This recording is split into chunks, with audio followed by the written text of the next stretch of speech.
Alright, so we're going to take apart this Nissan Altima 4-cylinder and we're going to replace this valve cover gasket. Something I got off Amazon. I don't even remember what the brand was, Mail or something like that. One of the spark plug holes is getting filled up full of oil. Okay, so I'm going to take you along for the ride best I can, not wasting too much of your time. So you want to remove these 3 Allen bolts here, and we have a valve cover situation here, and I think this one here is the one that's leaking. It's a plastic valve cover, and we are going to have to remove a lot of stuff to get this thing off. Unfortunately, we've got this huge mount here that we're going to have to take off. So the way I'm going to start is I'm going to start taking off a lot of this simple small stuff, get this stuff out of the way, and let's do it in steps, okay? Alright, so each one of these is a pretty tight little feller. And so what I did is I pushed that down and I stuck a screwdriver in here and kind of gave it a little manipulation like this.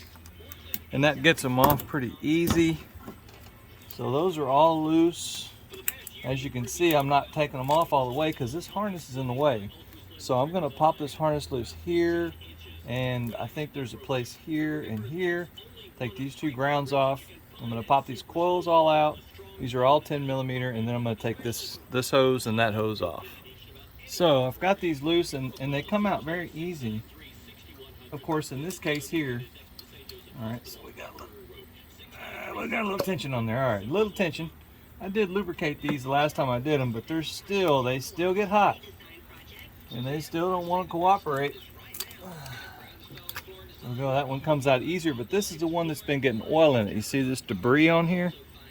It's got a little bit of oil contamination. That's the one that's been getting oil in it. So make a little space by turning it some.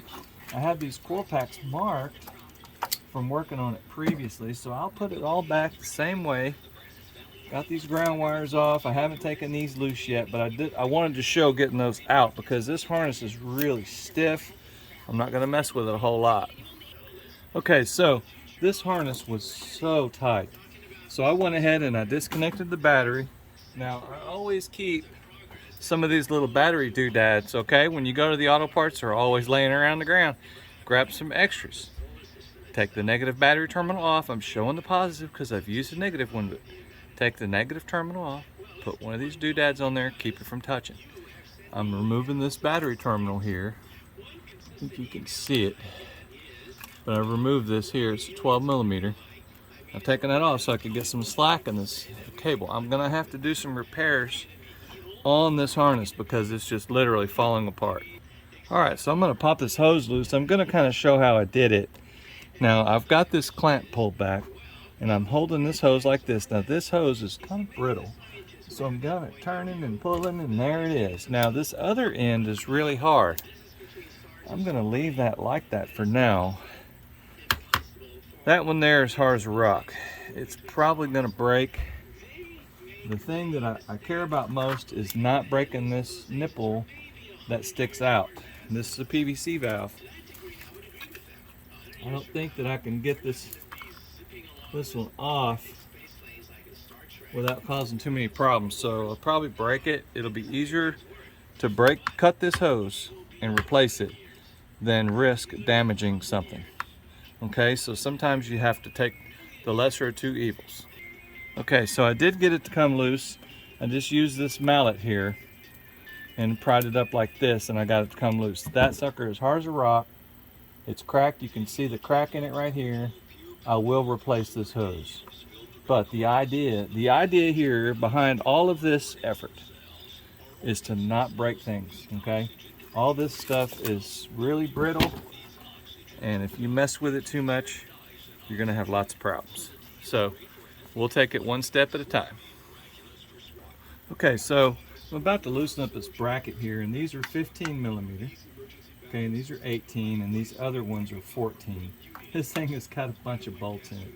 I mean, it even has this torque strut business all tied up in it too. So I'm going to try to get all that business out of the way, and I'll kind of show you as I go.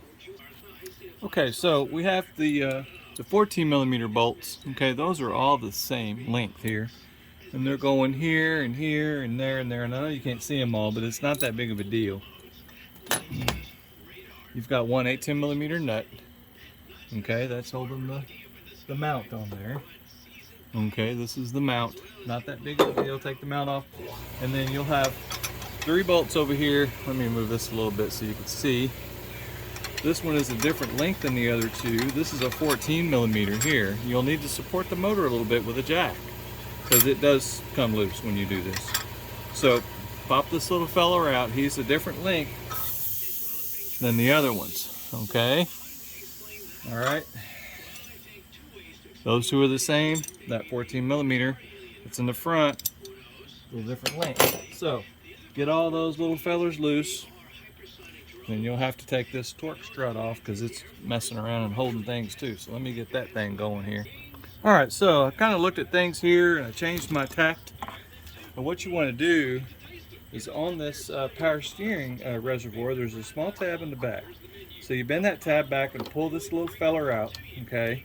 And then when your motor is kind of jacked up, so you jack it up a little bit and you take this bolt out here, okay? This bolt for this mount. You need to get this mount loose, okay? You're not going to be able to progress what you're doing.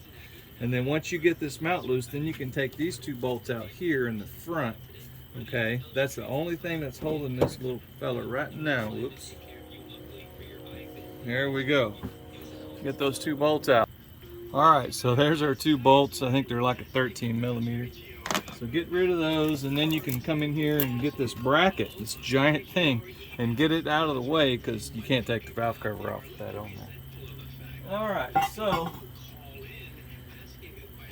4 cylinders are supposed to be easier, right? That's what they said. All right, so we've got a bunch of bolts in here we need to take out, and then we can't get this off because this is kind of connected to a harness. Now it is plugged in right here, and I think you can take one plug out, and that'll give you a little space. You don't need much space, okay? But once you get it loose, you're going to go this way, and this is going to hold things back. So I might go ahead and figure out, well, it's coming off easy. So there we are. Get that out of the way. Get this plug off without busting it all up, right? Let's get it to the next step. All right, so it looks like we have success here. Now, this plastic intake goes over to this part right here. You don't need to remove this. I know I pointed that earlier, but once you get this little critter loose here, you kind of just wiggle it around and you can get it loose to get that little fella off. Now you'll have to clear that wire. Once you clear that wire, you're in good shape. Get rid of that old gasket, trash. It's easy to throw that, but the problem we're going to have is changing these little O-rings, these gaskets. So I'll probably make a separate video on that because this video is getting too long and everybody just stops watching after a few minutes. So I hope this helped everybody. I hope this helped somebody. If it did, please subscribe and give me a thumbs up, and let's have some comments. Have a good day. Bye-bye.